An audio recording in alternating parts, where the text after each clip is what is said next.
cha cười là cái hình na văn hà ô bồi ba na mi khay then có hu cọp thấy na hầm à đầu bên cả hu thấy cứ va bay ơn khuy bên cả hu thấy nó trên cô rắm cả thấy hu thề hay rong ơn vẫn đôi lắng vẫn ung sắc la ô asim mui tha căn ngơ tăng tì nàng nọ ta bà cô cá tông thay nó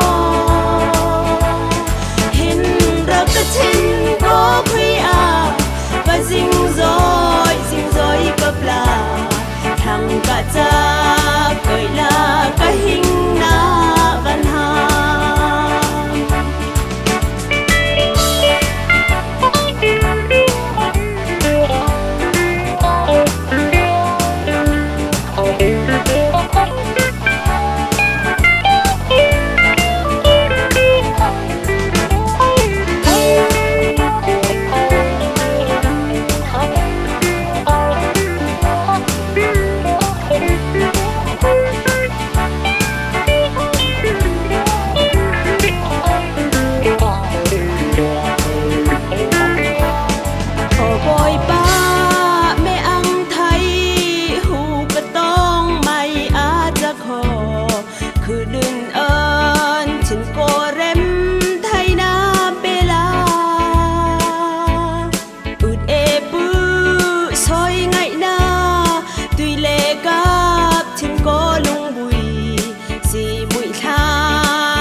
cấp là